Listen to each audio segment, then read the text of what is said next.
First. Live mula sa GMA Network Center, ito ang 24 Oras. Magandang gabi po, Luzon, Visayas at Mindanao. Nahuli kam sa Maynila ang paghataw ng baseball bat ng isang matadero sa dalawang aso na umihi at dumumiraw sa harapan ng kanyang bahay.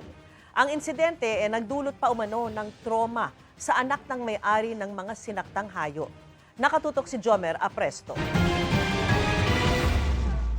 Napahagulgol na lang ang 11 anyos na si Shane, hindi niya tunay na pangalan nang makita na patay na ang kanilang asong si White. Ang aso, hinataw raw sa ulo ng matadero nilang kapitbahay gamit ang baseball bat. Sa kuha ng CCTV, pasado alas 11 ng umaga nitong March 11, may kita ang lalaki na naglalakad palapit sa dalawang aso na nakahiga sa eskinita sa Barangay 103 sa Tondo, Maynila. Hindi gaanong hagip sa video pero una niyang hinampas ang asong si White. Pagkatapos ay may kita na hinampas niya naman sa batok ang isa pang aso na si Bruno. Nangisay pa ang aso bago tumakbo papasok sa kanilang bahay. Pero ang asong si White agad daw namatay. Ayon sa nanay ng bata, nag-iwan ng matinding trauma sa kanilang anak ang nangyari, lalo at 7 taon na nilang kasama at itinuturing na pamilya si White. Buntis din umano ang naturang aso. Kasi yung anak ko po, PWD po yun, mute and deaf. Kapag di namin pinapalabas yung anak ko, yun lang kalaro niya po. Sabi po sa amin, iba yung sa kanya, pa-psychiatrist namin, kung anong level ba yung natamo niyang trauma. Community dog daw ang kanilang mga aso kaya sanay ang mga kapitbahay na nakikitang pagala-gala mga ito. Nataon din umano na nasa outing ang pamilya nila nang maganap ang insidente. Ang motibo raw sa krimen ay ang pagdumi at pag-ihi ng iba't ibang alagang hayop sa harapan ng bahay ng lalaki. Pwede namang sabihin, pwede nyo naman patawag, pwede naman pag-usapan po yun, di ba? Hindi naman po talagang bigla na lang niya hahatawin yung dalawang aso. Lalo't wala po yung mga owner. Kaya po yan lumalabas kasi tinatawag po yan ng mga kapitbahay namin para, Bruno, kain, White, kain na kayo. Nakapag-blatter na sa barangay ang pamilya ni Julie laban sa lalaki. Nakapagsampa na rin sila ng kaukulang reklamo sa pulisya at sa Philippine Animal Welfare Society o POS. Kailangan po namin ng tulong nyo dahil may pera po yung kalaban namin. At hindi namin alam kung hanggang saan kami arok na ipaglaban yung kaso kasi nga handa din sila maglabas ng pera. Ang gusto ko lang po, Stisha. Hindi naman natin po pwedeng hatawin na basta-basta. Oo, may buhay din naman yan. Hinihintay pa namin ang opisyal na pahayag ng POS sa nangyari. Una namang kinondena ng Home for Abuse and Stray Animals o HASA ang nangyari at sinabing tutulong sila sa kaso. Sinisikap din ng GMA Integrated News na makuha ang pahayag ng lalaki. Para sa GMA Integrated News, Jomer Apresto, nakatutok 24 oras. Tinutugis ngayon ng mga otoridad ng isang babaeng Chinese national na sangkot umano sa nabistong daan-daang kilong hinihilalang shabu mula sa sumadsad na speedboat sa Occidental Mindoro. Nakatutok si June Veneracion. Umabot na sa 900 kilograms ang naimbentaryong hinihinalang shabu mula sa sumadsad na speedboat sa Paluan, Occidental Mindoro. Base sa markings sa mga pakete, posibleng galing daw sa Vietnam ang kontrabando. Sa inisyal na pagsusuri ng PIDEA, nasa 90% ang purity ng droga, mas mataas kaysa sa 30% purity ng mga nakukumpiskang shabu sa local drug market. Ang usual dito ay high seas binabagsak high seas. So sa malaking barko, ibababa nila sa speedboat. Ang speedboat, itatakbo nila papunta rito. Isang babaeng Chinese national ang tinutugis ngayon ng mga otoridad dahil lumalabas sa investigasyon na siya ang bumili ng sumadsad na speedboat na ginamit sa pagbiyahe ng droga ng dalawang naunang naarestong Chinese. Ang tinutugis sa babae din daw ang nagrenta sa isang apartment sa Batangas na tinirhan ng mga naarestong Chinese nang dumating sila sa Pilipinas nitong March 5. Siya rin daw ang nagpadala ng dalawang naarestong Pinoy para i-rescue ang mga Chinese nang sumadsad ang speedboat. They are not ordinary criminals. These are syndicates. These are Chinese-run syndicates na minawalang hiya ang ating bansa. Meron pa silang mga drones at satellite phones. So it signifies na itong sindikato na ito is a well-financed drug syndicate. Patuloy ang monitoring ng mga law enforcement unit para maghanap ng droga na posibleng tumilapon mula sa nabutas na speedboat. Sabi ng PIDEA, Matagal ng target ng mga sindikato ang makapagpuslit ng droga sa mga baybayin ng Mindoro. We will get into the bottom of this case. We will find out. We will find out kung sino yung mga mastermind cohorts. Sa taya ng mga otoridad, nasa 100 kilo pa ng hinihinalang shabu ang posibleng nawawala. Bahagi raw ito ng nasabat na shipment na ito. Nagtutulungan ngayon iba't ibang ahensya ng pamahalaan para mahanap ang droga na yan. Mula rito sa Oriental Mindoro, para sa GMA Integrated News, June Veneracion, nakatutok 24 oras. May 39 na payout center na tutukuyin ng DSWD para sa pamamahagi ng 5,000 pisong ayuda para sa mga kwalipikadong tricycle driver sa Metro Manila. Simula na yan sa Martes. Nakatutok si Ivan Mayrina. Sa loob ng 3 araw simula sa darating na Martes, March 17, target mabigyan ng tig 5,000 pisong ayuda ang nasa 139,000 na tricycle drivers sa Metro Manila. Sisimulan lang sa Metro Manila, tapos then we move out of Metro Manila. Yung mga cities at yung mga areas na napakaraming tricycle drivers, lahat yan matutulungan. Sa ngayon, may 39 na payout centers sa tutukoy ng DSWD, isa sa bawat councilor district. Sa Quezon City at Maynila halimbawa, dahil may 6 councilor districts, may 6 na payout centers din. Bawat isa, target mamahagi ng 1,000 benepisyaryo kada araw. Driver's license lang. Hindi na kami muna hihingi ng PhilSys o kung anumang ID yan. Driver's license. Siguraduhin yung valid, ibig sabihin hindi expired. Siguraduhin nyo na yung pangalan doon ay ang nag-a-appear na pangalan doon sa talaan ng local government unit. Pagdating naman sa ibang mga nasa sektor ng transportasyon tulad ng jeep, bus, taxi, TNVS, motorcycle taxi at delivery rider, hindi na lokal na pamahalaan kundi Transportation Department na ang magiging katuwang ng DSWD dahil sa kanila na manggagaling ang listahan. Magandang balita yan sa mga nakausap naming rider dahil ang nawawala raw sa kanila ngayon nakita, isang kain kada araw. Habang ibang rider naman, may ibang mungkahing mas makakatulong daw sa lahat na hindi na kailangang idaan sa ayuda. Kung 5,000 lang kung ang tuloy-tuloy yung taas ng gasolina wala rin. Tanggalin na lang nila yung tax ng langis para makinabang lahat. Ang mga ganito mungkahi nasa plano rin naman ng pamahalaan pero hindi nga lang pwedeng mabilisan. Ang kapangyarihang suspindihin ng excise tax sa petrolyo, nakabinbin na sa Kongreso at certified as urgent na ng Pangulo. Ang fuel subsidy naman, nahiwalay pang benepisyo para sa nasa sektor ng agrikultura at transportasyon. May kondisyon pa bago mailabas ang pondo. Kailangan po, ang triggering point is the $80 per barrel for 1 calendar month. No? So kapag yan nagsimula ng pagsirit ng presyo ng langis, March 1, antayin natin hanggang March 30 at kailangan ng certification from the Department of Energy. Ganun pa man, sabi nga ng Pangulo, wag na natin antayin na mas lalong lumala ang sitwasyon. That's why we have to start somewhere and we have to start somehow. So yun po yung pumapasok yung DSWD. 30 billion pesos ang paunang pondo mula sa DSWD na agaran na magagamit para sa mga lubhang apektado na at maaaring maapektuhan pa kung magtuloy-tuloy ang pagsirit ng presyo ng mga produktong petrolyo. Patuloy naman ang pagtitiyak ng DSWD na ang pondong nakalaan ay mapupunta sa mga dapat makatanggap nito at mahigpit daw nilang babantayan ang probisyon kontra sa pag-epal ng mga politiko sa pamamahagi nito. Para sa GMA Integrated News, Ivan Mayrina, nakatutok, 24 oras. Hustisya ang panawagan ng mga naulila ng 2 binaril at sinilaban sa loob ng isang sasakyan sa Nueva Ecija. Nakatutok live si Bam Alegre. Bam. Vicky, naihimlay na sa kanilang mga huling hantungan ang mga biktima na binaril at sinunog sa loob ng isang kotse. Dito yan sa ating lungran sa Peñaranda, Nueva Ecija. Napuno ng dalamhati at mga luha ang libing kaninang umaga ng babaeng binaril at sinunog sa loob ng isang kotse sa Peñaranda, Nueva Ecija noong Lunes. Hustisya ang panawagan ng naulilang mga kaanak ng mga biktima. Mabigat para sa kapatid ng biktima na makita ang karumal-dumal niyang sinapit, lalo siya ang nag-identify sa nasunog niyang bangkay. Umaga yun, yung may pinuntahan nga sila noon before, hindi lang ako makasama kasi ako nga nagbabantay.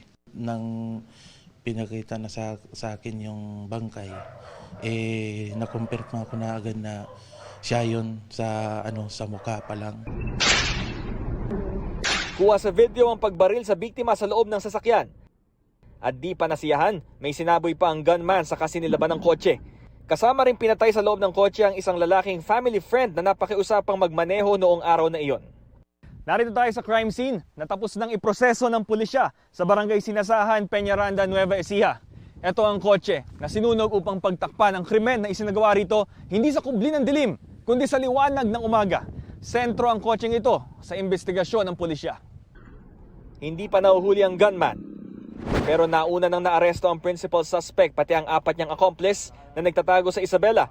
Ang susi sa kanilang pagkakakilanlan, ang selfie ng babaeng biktimang kinunan niya bago mangyari ang krimen. Sa photo, kita ang 2 sa kanyang kasama. Ang isa sa kanila ang hinihinalang babaeng mastermind. Personal grudge at yung suspect naman kasi meron siyang doon sa investigation kasi meron siyang ginawang panloloko. So, at yun ang naging rason kung bakit pinatay ito. Identified and naiakit sa piskalya nakahapon yung suspect. So, nakasuhan ng murder yung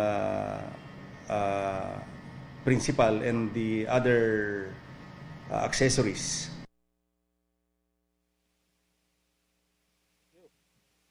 Vicky, nagsasagawa ang mga otoridad ng follow-up operation dahil natukoy na ang gunman na nasa CCTV footage. Mula rito sa Peñaranda, Nueva Ecija para sa GMA Integrated News, Bam Alegre, nakatutok, 24 oras. Maraming salamat sa iyo, Bam Alegre. May indikasyon ng tila pagmamanipula sa kwento ng 18 nagpakilalang dating sundalo. Ayon yan kay Ombudsman Jesus Crispin Remulla. Ang isa raw kasi sa mga litrato sa joint affidavit na mga ito, kuha noong pang panahon ni dating Pangulong Rodrigo Duterte.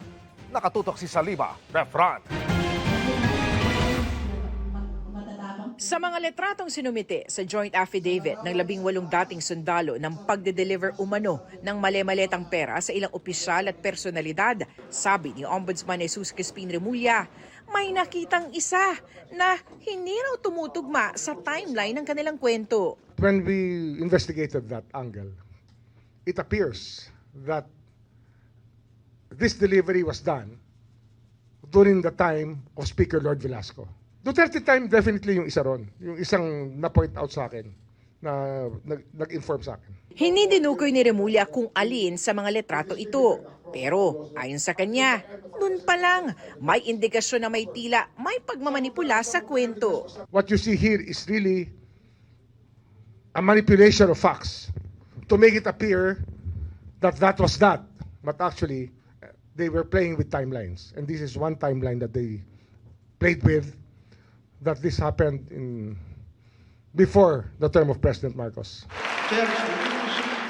Naupong speaker si dating Congressman Lord Alan Velasco mula October 2020 hanggang sa matapos ang termino ni dating Pangulong Rodrigo Duterte. It's a very reliable person telling me that that picture was taken before, during the time that Lord Velasco was still the Speaker of the House. So there was a delivery of money already at that time. Tinukoy naman ni Remulla si dating Congressman Mike Defensor na nasa likod umano ng litrato at kwento. Pero may isa pa umanong mambabatas na sumususog nito. I have reason to believe that Mike Defensor was called to task already by people concerned with that picture that was shown. He was instrumental in putting together the affidavit. I think we all know that. He's not denying it anyway. Meron na lumapit kay Mike Defensor tungkol sa picture na yun. Sige, tanungin niyo siya kung sino yun. He might want to tell you. Congress. Member of Congress. Kinukuha pa namin ang panig ni Defensor at ni Attorney Levy Baligod ukol sa mga sinabi ni Remulla. Pero dati nang sinabi ni Defensor na wala siyang kinalaman sa affidavit, bagamat inaming tumutulong siya sa 18 dating sundalo. Maglalabas na raw ng sabina ang ombudsman laban sa 18 dating sundalo oras na makapagsumite ang mga ito ng individual nila mga affidavit. Dito, mas matatanong raw isa-isa ang mga nagpakilalang security aid tungkol sa mga detalye ng kanilang deliveries. Lilinawin lang natin kasi ang hinahabol natin dito yung kamalian pa rin. The act itself is still what we are after. Siyempre, gusto natin malaman talaga kung ano nangyari. Not to find fault on anybody, but to know if somebody can vouch for every action. Kung sino talaga ang pwedeng managot. Samantala, opisyal ng tinurn over ng ICI o Independent Commission for Infrastructure sa Office of the Ombudsman ang mahigit 200 kahon na naglalaman ng findings sa mga investigasyon at nakalap na ebidensya. Opisyal na turn over ang hard drive niyan ni ICI Chairman at retired Justice Andres Reyes Jr. kay Ombudsman Remulla. Sa isang pahayag, sinabi ni Reyes na nakamit na ng ICI ang kanilang mandato at hanggang March 31 na lang ang kanilang operasyon. Para sa GMA Integrated News, Sanima Refra, nakatutok, 24 oras. Happy Friday, chikahan mga kapuso! Sa pag-ibigan, nakasentro ang tema ng magpakailanman episode ng Pagbibidahan ni Katrina Halili this Saturday. Pero in real life, ibang klaseng love daw ang kanyang pinagtutuunan ngayon ng pansin. Makichika kay Nelson Canlas. Wow, pares pa tayo naka-stripes. Yes. Patok online ang content ni Katrina Halili kasama ang anak na si Katie. Dagdag pa sa hinahangaan ng netizens ang anilay healthy co-parenting relationship ni Katrina at Chris Lawrence para kay Katie. Sabi ni Katrina, positivity ang kanyang goal sa pagpasok ng taong ito. Kasama na rito ang pagpapatawad at pagiging friends kay Chris. Proof daw ito that exes can be friends. Nagkasama po kami nung last January ng siguro mga 3 days and 2 nights. So, ayun, syempre nilubos-lubos na namin. Marami akong realization na nakwento ko din sa'yo before. Last year na marami din akong pagkukulang sa anak ko. Kaya kung meron din akong mga, parang mga ano kay Chris, dinedma ko na lang din. So parang, okay, sige, mag-start na lang tayo. Mas okay kung magtutulungan na lang tayo. Natutuwa rin si Katrina dahil may improvement raw ang kondisyon ng kanilang anak na si Katie na may ASD o Autism Spectrum Disorder. Kamakailan, sinubukan nila ang stem cell treatment para dito. So far, nakikita ko medyo yun nga, may empathy siya, may care na siya sa akin. Yung parang dati, parang siya lang di ba? Oo, parang iniisip din ba ako nito, ganyan. Ngayon, parang yun yung napapansin ko. How are you, Mama? Diyan sa taping po. Kamakailan, isinare ni Katrina ang video ni Katie na kinukumusta siya habang nasa taping. Amo siya, kasambahay ako. Isa sa mga kinabisihan ni Katrina ang bagong episode ng Magpakailanman na Amo Ko, Mahal Ko na mapapanood this Saturday. Kung nakahanap daw ng pag-ibig ang kanyang role sa MPK, ibang klaseng pag-ibig naman ang kanyang pinagtutuunan sa totoong buhay. Kung may darating, ba't hindi? Wow. Pero, hindi ko iniisip yung love ngayon. Bakit? Wala! Ay, di priority. Hindi priority. Natutunan ko ngayon, hindi ko kailangan hanapin yung love sa, alam mo yun, sa partner, ganyan. Yung love, mahanap mo yun sa sarili mo pag at peace ka. 'Di ba? So, masaya ka sa buhay mo. Hindi kailangan sa ibang tao. Makakasama ni Katrina sa episode ng MPK sina Raymond Bagaching, Tart Carlos at Dom Pangilinan. Ang na-learn ko is, love has no bounds po. If para sa'yo talaga yung person, darating din yun po. Basically, love is love. Hindi mo mapipigilan yan. If it comes to you, kahit hindi mo yan hinanap, mapupunta pa rin yan sa'yo. Nelson Canlas, updated sa Showbiz Happenings. Ramdam na rin sa presyo ng bigas ang epekto ng mataas na presyo naman ng mga produktong petrolyo. Sa gitna niyan, nagbabala ang Agriculture Department laban sa mga mananamantala. Nakatutok si Bernadette Reyes. Sinuyod ni Gloria ang retail market sa Maynila para mahanap ang pinakamurang bigas. Kailangan magtipid kasi lahat nagmamahalan. Lahat po mahal. Kaya pati bigas, titipid din. Sa ilang pwesto kasi roon, 2 piso ang itinaas ng kada kilo ng bigas mula nang tumaas ang presyo ng langis ngayong linggo. Tumataas po yung freight, yung tracking. Dati, yung isang maliit na, yung 25 kilograms na bigas, ang tracking ng 20 pesos. Ngayon, 40 pesos na. So, dumoble na siya. Hindi naman kami pwede magpalugi dahil maliliit din naman kami negosyante. Oo. So, kailangan may kumita rin kami. So, pagtaas ng gasolina, tataas din ang bigas namin. Sa pwesto ni Ruby, 52 pesos kada kilo ang pinakamurang bigas. Ang iba, lagpas pa ng 60 pesos kada kilo. Ang kawawa rito, tao, lalo na yung walang pambili. Kasi yung dating bumibili ng 2 kilo, ngayon kalahating kilo na lang. Batay sa price monitoring ng Department of Agriculture noong Lunes o isang araw bago ang malakihang dagdag presyo sa mga produktong petrolyo, nasa 33 pesos kada kilo ang pinakamababang presyo ng regular milled rice. Pero ngayon, nasa 35 pesos kada kilo na ang pinakamababang presyo. Sa trabaho market sa Maynila pa rin, hanggat maaari hindi raw tinataas ni Francisco ang presyo, maliban kung tumaas ang pinagkukunan nila ng supply. Yung tumaas po ang kuha namin, itinaas na rin namin. Pero pagka po yung pong dati pa namin kuha, pinaubos muna namin sa tamang presyo. Sa Mega Q-Mart sa Quezon City, 2 piso rin kada kilo ang taas presyo. Gawa ng tumaas na agad ang gasolina 2 piso, ganyan. 55, 50, 56, 55, 54 dati. Ayon sa Department of Agriculture, talagang magmamahal ang bigas dahil sa pagtaas ng presyo ng produktong petrolyo. Pero nagbabala sila sa mga mananamantala. Meron naman tayong mga naka-establish na batas ngayon, lalo na Anti-Agricultural Economic Sabotage Law. At kung merong makikita na profiteering, hoarding, especially doon sa dalawang aspeto na yun, definitely hahabulin sila ng DA at ng buong gobyerno na wag silang mananamantala, lalo na ngayon panahon ng krisis. Para sa GMA Integrated News, Bernadette Reyes, nakatutok 24 oras. Sa gitna ng nagpapatuloy na gulo sa Middle East, naitala ang panibagong all-time low na halaga ng piso kontra dolyar ngayong araw mula sa 59.385 kahapon. Sumadsad ito sa 59.735 pesos kada dolyar ang palitan. Nalampasan nito ang naitalang record low nito lang March 9 na 59.5 kada dolyar. Para kay Vice President Sara Duterte, ang hiling ni Akbayan Party List Representative Chel Jokno na ipasampina ang kanyang financial record ay patunay na walang sapat na ebidensya para sa isang impeachment case. Pati ang kahilingang paglipat sa kustodiya ng Kamara ng nagpakilalang bagman na si Ramil Madriaga, ikinabahala ng bise. Nakatutok si Tina Panganiban Perez. Inalmahan ni Vice President Sara Duterte ang paghiling sa House Justice Committee na ipasampina ang kanyang financial records at iba pa kaugnay ng pagdinig sa impeachment complaints laban sa kanya.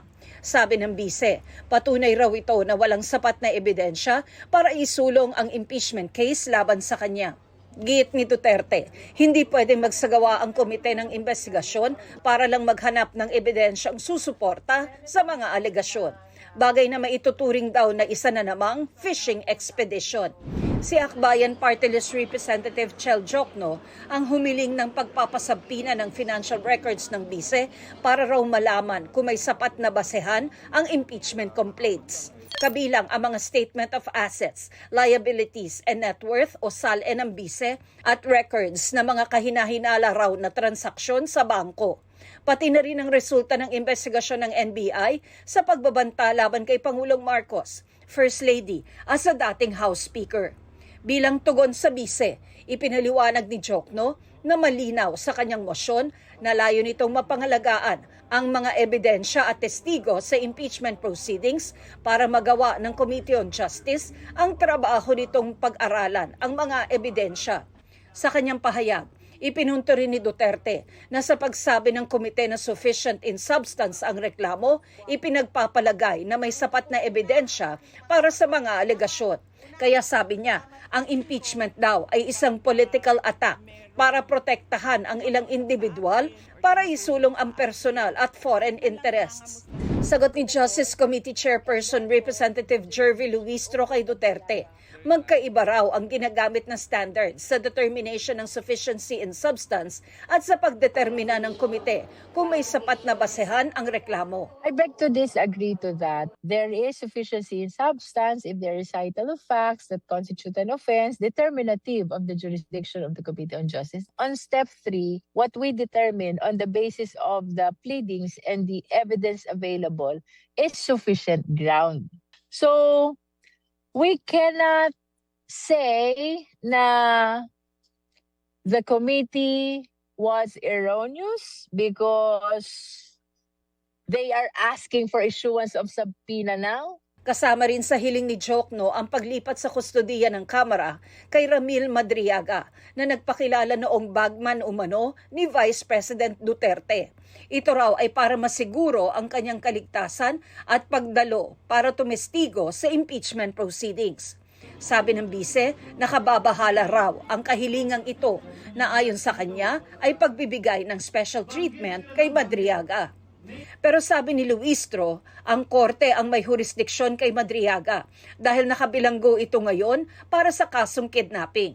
Kailangang hingin ang permiso sa korte para makuha nila ang kustodiya nito. Hindi kami pwedeng umaksyon on our own. We need to seek the conformity of the court by way of an order issued by the same court, no? Because the jurisdiction is with the court.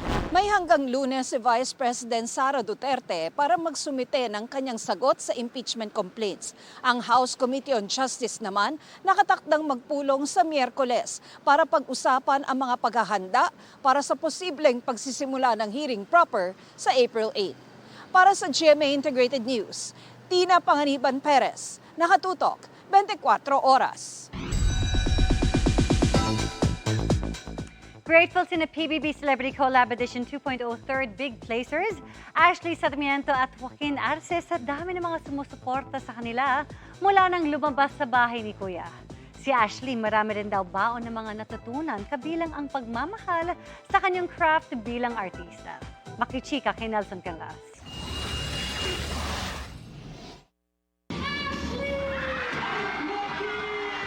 Mas focus sa kanilang craft ngayon sina PBB Celebrity Collab Edition 2.0 Third Big Placers, Ashley Sarmiento at Joaquin Arce.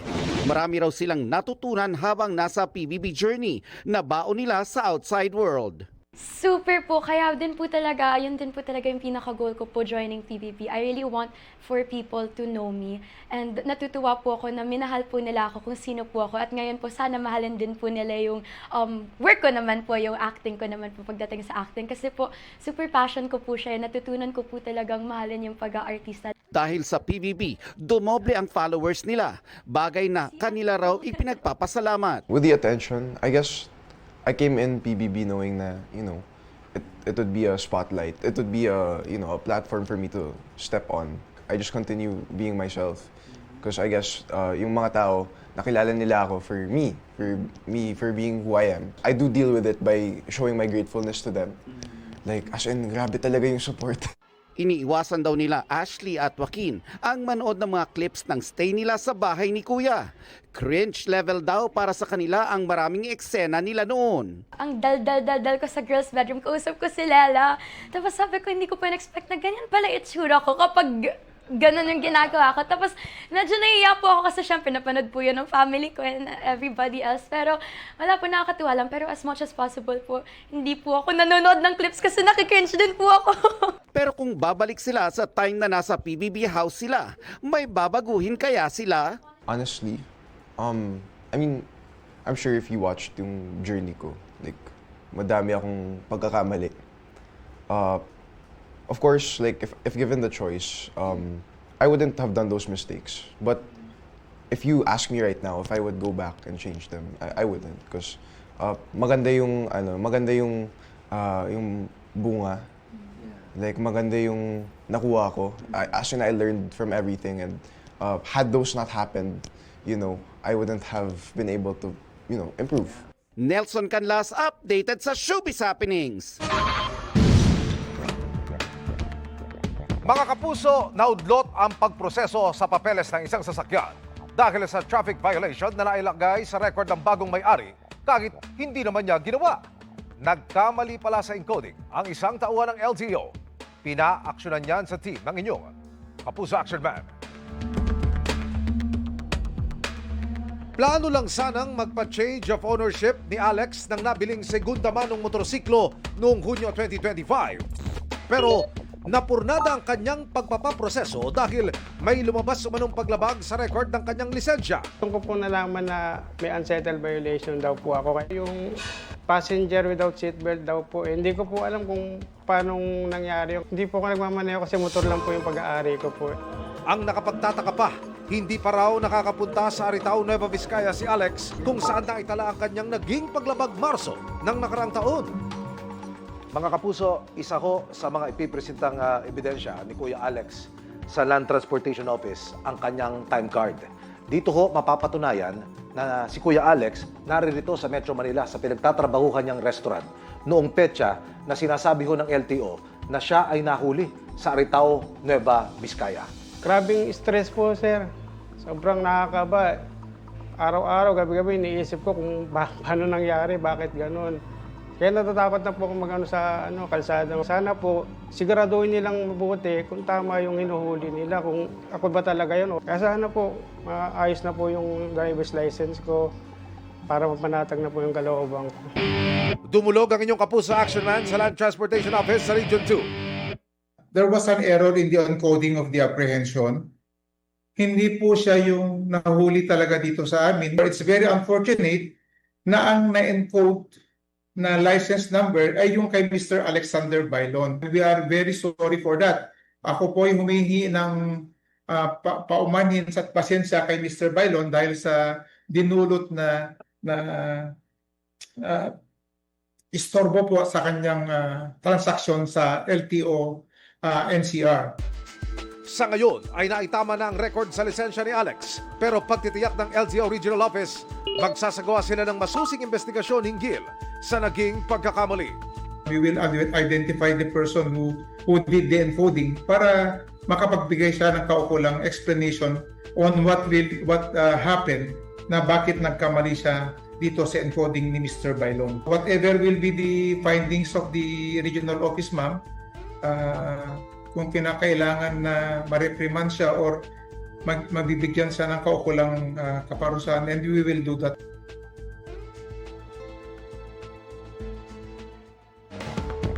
Mission accomplished tayo mga kapuso. Para po sa inyong mga sumbong, pwedeng mag-message sa Kapuso Action Man Facebook page o magtungo sa GMA Action Center sa GMA Network Drive Corner, Samar Avenue, Diliman, Quezon City. Dahil sa namang reklamo, pang-aabuso o katiwalian, tiyak, may katapat na aksyon sa inyong Kapuso Action Man. Mga kapuso, naku, enjoyin na ang malamig na panahon dahil posibleng ito na ang huling bugso ng hanging amihan bago magtag-init. Ayon po sa Pag-asa, ngayong weekend, mararamdaman pa rin ang epekto ng amihan sa malaking bahagi ng bansa. Magdadala yan ng maulap na kalangitan at minsay mahinang pag-ulan. Pero sa susunod na linggo, hihina ang amihan, kaya asahan ang unti-unting pag-init ng panahon. Base po sa datos ng Metro Weather, bukas mataas ang tsansa ng ulan sa Quezon Province at Mindoro Island. Posible rin ang mahihinang ulan sa Western Visayas. Halos ganyan din ang lagay ng panahon sa Luzon at Visayas pagsapit ng linggo, pero may tsansa na rin ng mahinang pag-ulan sa Bicol Region at Eastern Section ng Luzon. Sa Mindanao, bukas ay asahan ng pulo-pulo at hanggang katamtamang ulan, lalo na sa hapon. Posible namang mabawasan ang mga pag-ulan pagsapit ng linggo. Sa Metro Manila, mababa ang tsansa ng ulan ngayong weekend, pero maging handa pa rin sa posibilidad ng biglang pag-ulan dulot ng thunderstorms. Nasa kote sa Pasay ang lalaking nagbebenta umano ng milyong-milyong halaga ng pekeng dolyar. Nakatutok si John Consulta. Nang makuha na ng suspect ang kalahating milyong piso mark money mula sa undercover agent, dinakip siya ng mga ahente ng NBI Criminal Investigation Division o CRID. Na-arrest naman sa pag-possess ng fake notes. Arestado ang 69 na taong gulang na lalaking huli sa aktong nagbebenta ng pekeng dolyar. Sa loob ng kanyang backpack, bumungad sa NBI at Bangko Sentral ng Pilipinas ang peking foreign currencies at US Treasury bonds. Ayon sa ating impormasyong nakalap ay lahat ng mga peking dokumentong ito, maging itong mga fake US dollars at Treasury bonds ay nagkakahalaga ng 200 plus million dollars or bilyong-bilyong piso. The $100 yun ang medyo alarming. Kasi medyo maganda yung quality. We will have to ask our counterparts from the Homeland Security, particularly the U.S. Secret Service, to check more on the itong treasury bills. But we certified that all those $100 are counterfeit. December 23, 2025 po, nakapag-test buy po kami. Nakabili po kami ng 4 pieces of $100 bills and then we coordinated with the Bangko Sentral. But it took us a few months kasi medyo maila po si Mr. Naharap ang suspect sa patong-patong na reklamo, kabilang ang illegal possession and use of false treasury or bank notes. May nagbigay sa akin. I have no idea na yung pala yung mga counterfeit. To financial gain, definitely, that's the intent. Hindi maaaring gawain lang ng isang tao to. Ano po? Sigurado may pagawaan to, may imprenta to, at may mga kasama. Ano po. So, doon na po muna tayo. Pero meron na po rin kaming tinitingnan ng mga deeds po. It's a direct offense also to the US government na yung pera nila pinuproduce gagamitin kung saan mga bagay. Paalala ng BSP para matukoy kung tunay ang pera. Feel, look, and tilt. Feel, number 1 kasi yung mahirap pikihin yung material ng pera. Touch pa lang, rough na siya eh. So, hindi siya ordinaryong bond paper na smooth. This one, na yan eh, masasalat mo yung United States of America na yan. So, raised printing. Look, so may watermark yan. So, look it against the light. May mga features dyan, yung embedded security thread, nakatago yan dyan. So, check natin to wala eh. And tilt, dapat ito, color changing yung part mo itong 100. Definitely wala, nagtipid sila. Para sa GMA Integrated News, John Consulta, nakatutok 24 oras.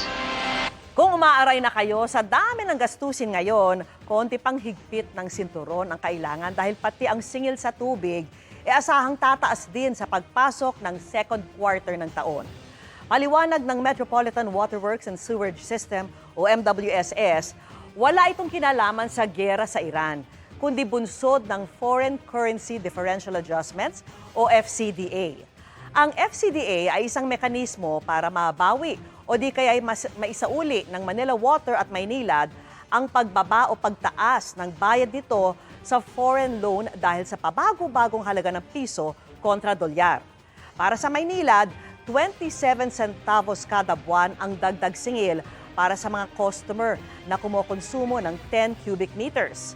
Piso naman para sa 20 cubic meters ang konsumo, habang mahigit 2 piso sa 30 cubic meters ang konsumo. Para naman sa mga customer ng Manila Water, 14 centavos ang dagdag singil sa mga kumokonsumo ng 10 cubic meters. 29 centavos sa 20 cubic meters, habang 58 centavos sa mga kumokonsumo ng 30 cubic meters.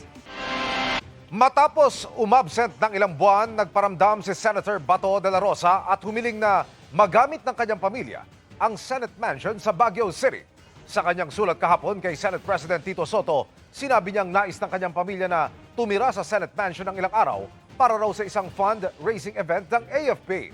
Inirefer daw ni Soto ang hiling ni De La Rosa kay Senate Secretary Mark Leandro Mendoza. Pero sabi ni Mendoza, denied ang request dahil dapat kasama ang senador bago payagang tumira sa Senate Mansion. May ongoing repairs din daw ngayon doon. Nag-absent si De La Rosa sa Senado mula noong Nobyembre matapos umugong na may ilalabas na arrest warrant sa kanya ang International Criminal Court. Sabi naman ni Soto, hindi ito ang unang komunikasyon ni De La Rosa sa kanila. Mula po noon, lumagda daw si De La Rosa sa isang resolusyon na kaka-aproba lamang ng Senado nitong Martes. Nakalagda rin daw si De La Rosa sa inilabas ng Minority Bloc noong Disyembre na tinaguri ang Blue Ribbon Committee Minority Report. Malaking palaisipan kung bakit nagkaroon ng tila isang maliit na pulo sa gilid ng Laguna de Bay sa bahagi ng Sitio Sapa sa barangay Ginoong Sanay, Binangonan, Rizal. May mga kumalat na videos na nagsasabing mayroon daw pagsabog sa lugar na nasa southern part ng Talim Island. Pero sabi ng hepe ng Binangonan Police, gumuho ang lupa sa ginagawang coastal road sa lugar Miyerkules ng hapon. May gumuho nga pong lupa, yung naitambak po sa ginagawang kalsada. So yun po, pero yung sa kumakalat po na mga vlog sa social media na explosion ay wala pong katotohanan. Based po sa interview din at based po sa mga nakakita po doon sa pangyayari. Sabi ng ilang taga Talim Island, singawan umano ng bulkan o hot spring ang lugar. bagay na hindi raw masasagot ng PNP. So, ang sabi naman po ng mga nakasaksi nung nangyari po yun ay wala naman pong pagsabog at yung sa hot spring at yung sa sinasabing butas po sa ilalim ay siguro po ay expert lang po yung makakasagot doon. Nagsadya na sa lugar ang MDRRMO ng Binangonan at kanilang Public Information Office. Sa kanilang tansya, nasa 1.5 bus ang haba at kasing lapad ng isang kotse ang umusbong na pulo na puro raw burak. Inspect po kami, wala po kaming nakitang sumabog talaga doon. Ang nakita po namin doon ay isang parang burak na mahaba po siya. Ang isa sa hindi pa malinaw, kung gumuho ang tambak ng lupa sa ginagawang kalsada na proyekto ng DPWH. Bakit may gap na tinatayang mahigit 5 hanggang kulang 10 metro ang lumitaw na pulo? Isusumite raw nila sa eksperto ang kanilang mga naobserbahan. Yung report po namin, initial report po namin, i-forward po muna namin sa aming Menro and siguro we will need po yung tulong ng mga experts para po ma-determine po namin kung ano po talaga yung nangyari. Ayon kay PHIVOLCS Director Dr. Teresito Bacolcol, bagamat matagal nang may mga hot spring sa Talim Island na nasa Laguna de Bay, wala raw aktibong bulkan sa lawa. Mas maigi raw na masiyasat ito ng Mines and Geosciences Bureau ng DENR. Para sa GMA Integrated News, Ian Cruz, nakatutok, 24 oras. Mga kapuso, halos malunod sa tanong ang mga residente sa Taytay, Palawan. Ang mga inanod kasing dikya o yung jellyfish sa kanilang dalampasigan, kulay pink. Anong mga dikya ito? Kuya Kim, ano na? Inanod ng pangamba ang mga taga-Taytay, Palawan nang ang kanilang dalampasigan dinagsa ng mga dikya na kakaiba raw ang itsura. Ang kulay kasi nito hindi itim o puti, kundi pink. Ayon sa empleyado ng Municipal Agriculture Office ng Taytay na si Mary Ann, umaga nitong Martes na may naamoy silang masangsang. Na-check po namin yung sa gilid kasi po low tide nga po. Tinignan po tapos napansin po namin marami nga pong pink na jellyfish na nagkalat po doon. Nagulat lang po talaga kami si first time ko po nakita na sobrang daming ganong klaseng jellyfish. Hinala ni na Mary Ann, kaya nagsulputan ng daan-daang pink na dikya sa kanilang dalampasigan ay dahil siguro po yung pag-iiba ng temperature ng tubig, ng salt water. Ito nga bang rason kung bakit inanod ang mga pink na dikya sa Taytay? Kuya Kim, ano na? Ang mga pink na dikyang inanod sa Taytay ay mga Crambione mastigophora o labong-labong. At dahil malakamatis daw ang itsura at kulay ng mga ito, kilala din sila sa tawag na tomato jellyfish. Ang mga labong-labong na kadalasang nakikita sa katubigan ng Indo-Pacific, kayang lumaki hanggang 40 centimeters. Patuloy ngayon ang clearing operation at paglibing ng mga nagsulputang labong-labong sa Taytay. Ayon sa Bee Farm Mimaropa, madalas daw talaga ito maobserbahan tuwing mainit ang panahon. This is not rare this time. Mayroon naman talaga doon sa area na yun. We can attribute that to the extreme heat, lalo na sa coastal waters. Pwede pa nating i-attribute ito sa availability of food. Wala na daw dapat ipangamba sa pagsulpot nito. Ang kanila kasing sting, hindi fatal o hindi nakamamatay. Gayunman, maaari pa rin ito magdulot na pangangati. Kaya dapat pa rin silang iwasan. There's no cause to panic sa ating mga beachgoer and even local communities. In the first place, itong may area, hindi naman tourism beach area. Nothing to cause for alarm. Hayaan lang po, natural phenomenon ito. Laging tandaan, importante ang may alam. Ito po si Kuya Kim at sagot ko kayo 24 oras.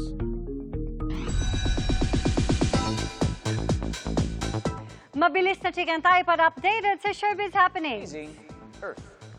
Miss nyo na ba ang Amazing Adventures? Good news from Ding Dong Dantes himself. Mapapanood na muli simula bukas ang Amazing Earth sa newest time slot nito tuwing Sabado pagkatapos ng 24 oras weekend.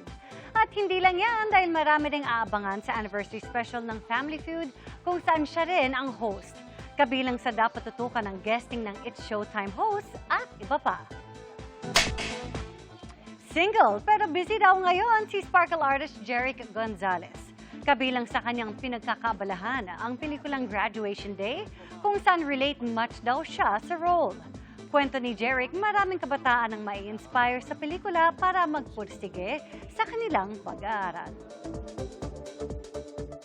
So nakarelate ako kasi nung college ako, na naranasan ko din yung mga naranasan ni Simone. Like, ang hirap, but then kapag natapos mo yung course mo, like ako natapos ko yung nursing, very fulfilling talaga. Ikinasal ng gobyerno ng Pilipinas ang kauna-unahang chartered flight para sunduin ang mga OFW sa Middle East na gusto nang umuwi sa bansa. Nakatutok si Sandra Aguinaldo. Sa gitna ng patuloy na gyera sa gitnang silangan, nakakasana ang pinakaunang chartered flight ng gobyerno para maiuwi sa Pilipinas ang mga Pilipinong nais nang bumalik sa bansa. Sa videong ito, makikita na nagtitipon na ang mga Pilipino patungo sa airport para sa chartered flight. We have 480 passengers and about 274 of them are OFWs and around, the balance, the rest are stranded Filipinos. At marami doon sa stranded Filipinos na hindi OFWs are seniors and children. Merong galing sa Kuwait, may galing sa UAE, may galing sa Bahrain. So itatawid pa yon. Pag yun ay tinawid mo, napakarami pong susuungin na mga challenges yan. Yung exit permit na lang, tsaka yung entry permit ay napaka-importante. At dahil po Ramadan ngayon, alam nyo naman pag Ramadan walang pasok, so marami po talaga mga difficulties. Ayon pa sa DMW, nasa 1,000 Pinoy na ang nagpasabing gustong bumalik sa Pilipinas. Kaya maaasahan daw na masusundan pa ang ganitong chartered flight. Bukod pa sa pagtulong ng gobyerno na maisakay ang mga Pinoy sa commercial flight. Mula nung nagsimula yung gulo, lahat ng taong nag-call in, yung mga nagsabi na kung may repat, I volunteer or I want to be included. So the flight, it's not, I think it's called a non-ticketed flight. So manifest lang, tapos binayaran ng government yung charter, the entire service. The charter service includes the plane and even the bus, no? Binabantayan din ng DMW ang mga seaman na nakadestino ngayon sa tinatawag na warlike areas sa gitnang silangan. Kasama na rito ang mga seaman na sakay ng 2 barko na tinamaan ng projectile malapit sa Strait of Hormuz na ayon sa DMW ay nadala na sa ligtas na lugar. Yung 21 at yung 17 ay nakababa ng matiwasay at secured and safe at sila po ngayon ay nasa port at kasalukuyan po silang hinohotel para for their eventual repatriation to the Philippines. Nakapag-contact na rin po sila sa kanilang pamilya at yung agency rin nila ay nakapagbigay na ng report at sila naman po ay inaalagaan. Sa isang press conference naman, sinabi ng Department of Foreign Affairs na nagkaroon ng Special Foreign Ministers Meeting ang Association of Southeast Asian Nations o ASEAN. Doon nanawagan sila para sa diplomasya at kapayapaan sa Middle East. Nagkaisa rin ang mga foreign ministers ng ASEAN na paganahin ang mga mekanismo para mabawasan ang inaasang matinding epekto ng gyera sa supply ng langis.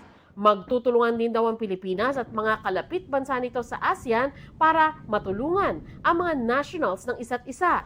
Gaya halimbawa ng Singapore na nag-alok na magsakay ng mga Pilipino sa military plane nito palabas ng Saudi Arabia. They did not only offer that to the Philippines, but they offered it to other ASEAN member states. And this is how it's being done in ASEAN.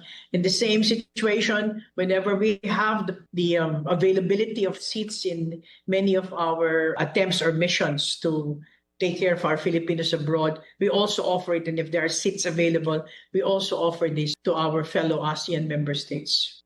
Para sa GMA Integrated News, Sandra Aguinaldo, Nakatutok, 24 Oras. Ikinatuwa ng mga motorista ang bahagyang pagluwag sa daloy ng trapiko sa ilang lansangan ngayong unang linggo ng implementasyon ng 4-day work week sa ilang opisina. Pero sa Maynila, nabigla ang mga hindi alam ang anunsyo ng abutan nilang sarado ang ilang tanggapan. Nakatutok live si Oscar Oida. Oscar! Yes, Vicky, magkakahalo nga ang reaksyon ng ating mga kapuso sa ipinapatupad na 4-day work week. May mga nainis, may mga nalito, at meron din namang mga natuwa. Nitong Lunes, sinimulan ng Manila City Hall na magpatupad sila ng 4-day work week upang makatulong sa pagtitipid ng krudo at kuryente sa gitna ng mga mega oil price hike. Lunes hanggang Huwebes na lang ang pasok ng mga taga-munisipyo mula alas 7 ng umaga hanggang alas 7 ng gabi. Wala namang pasok kapag Biyernes, liban sa mga essential services and units. Kaya ang mga hindi alam ang anunsyo ng lokal na pamahalaan, nagulat ng datnang sarado ang mga tanggapan. Sayang naman yung lakad namin, nagbayad pa kami ng parking. Sana matubos namin. Hindi namin alam, sabi everyday naman meron kaming tubos Ang ilan nga, kundi daw nag-half day sa trabaho, nagsara pa ng negosyo, matapos lang sana ang kinakailangang transaksyon. Galing po ako ng trabaho, tapos may dala akong requirement. Sabi daw, balik lang daw po ako after 2 weeks. Kaya po, dumaan po ako dito, pero hindi ko alam na sarado. May tindahan ako, so ngayon sinara ko siya para para for solo parent po sana. Kasi every year nire-renew po. Uuwi na lang ako, yun, ganun na nga lang. Sayang yung lakad, sabi Lunes daw po. Bukod sa Maynila, may ilan pang lokal na pamahalaan na nagpatupad ng 4-day work week. Ganon din ang ilang ahensya at tanggapan ng pamahalaan. Sa Philippine Statistics Authority, bagaman ipinatutupad rin ang 4-day work week sa ilang departamento at ang ilan ay naka-work from home work setup, nananatiling bukas ang tanggapan nito para sa civil registration, national ID services at legal services. Ilan pa sa mga ahensya ng gobyerno na nagpapatupad na ng 4-day work ang MIAA, MMDA, GSIS, SSS, Supreme Court.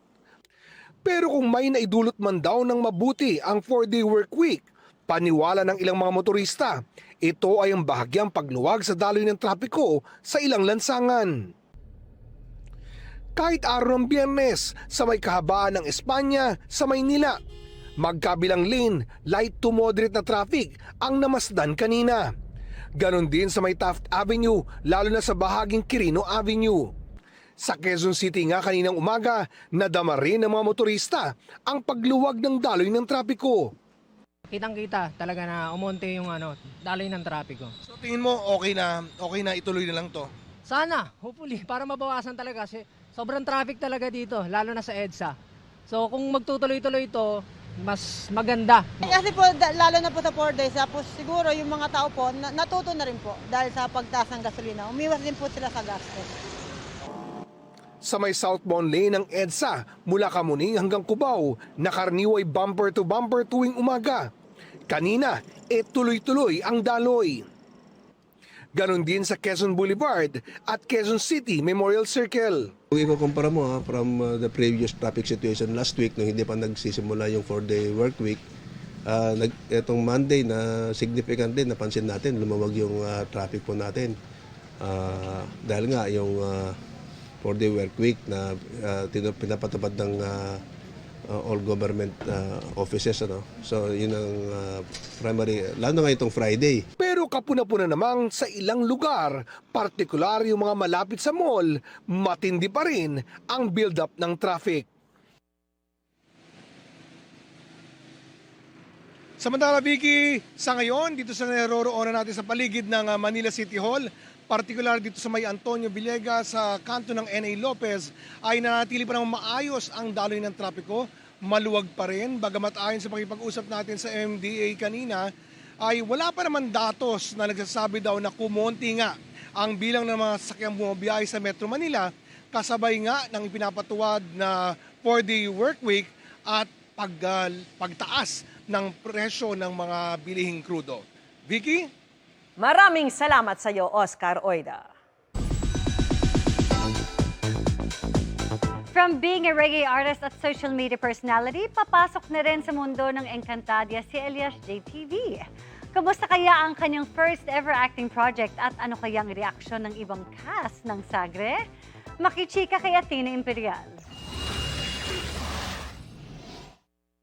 Nais ko sanang bigyan mo ko ng pagkakataon na maging iyong tagabantay. Isang kawal na laging nasa iyong tabi upang maging ligtas ka sa sino man ang magtangka sa iyo.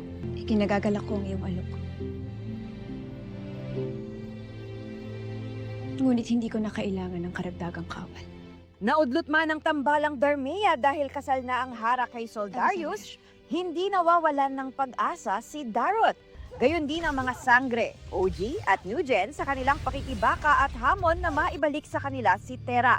Sa gitna ng mga nangyayari na ito sa Encantadia, Salamat! Malayo na ako ngayon! Salamat kayo! Salamat kayo! Wow! may karakter na makikilala, si Elias. Gagampanan niya ng reggae artist at sikat na social media personality, ang pride ng North Cotabato na si Elias Lintukan o mas kilala bilang si Elias J. Certified viral at talagang maraming fans si Elias J. Mula sa mga post niya hanggang sa kanta nila ng banda niyang Elias J TV Band at pati mag-perform on stage. Hindi ko inaasahan na mag-guesting ako dito eh. Kaya ngayon, proud na proud po ako sa sarili ko at naimbitahan ako nila. Proud pa rin ako at dinadala ko rin yung lingwahe namin galing ng Mindanao. First acting project daw ito ni Elias, kaya memorable ang experience. Habang tumatagal, nasasanay na rin. Okay lang naman yung pagsalita ng Tagalog, yung expression lang ng mukha kung paano gagawin. Tulungan ka naman nila, di ba? Oo, tinutulungan nila ako para maitawid lang din. Ang cast and crew ng Encantadia Chronicle Sangre napapaindak dahil sa nakakaaliw na pagganap ng reggae musician. Pero ang mga miniyabing ginagampanan ni na John Lucas at Prince Clemente kailangang in character pa rin habang kaeksena ang internet sensation. Working with Elias ngayon, natutuwa ako. Siyempre, na-excite ako na makita siya at makasama. Kasi sa totoo lang, kahit ako, mahilig tayo sa social media ngayon. So nakikita natin yung mga clips niya, yung mga videos. Tsaka for a first-timer na mag-act sa isang teleserye, magaling siya. Kasi yung lines na memorize na lahat, yung emotions andun. Buksan ang iyong haligi. Kagabi, itinuro na ni Memen sa New Gen Sangre kung paano maibabalik ang buhay ni Tera. Habang nabunyag naman ang mga plano at pagtataksil ni Tabun. Ngayong gabi naman, malalaman na ang desisyon ni Tera. Mabubuhay na ba siyang muli? Si Mitena may makikitang bagong pangitain? Athena Imperial updated sa Showbiz Happenings. And that ends our week-long chikahan. Ako po si Iya Arellano. Miss Mel, Miss Vicky Emil. Thank you, Iya.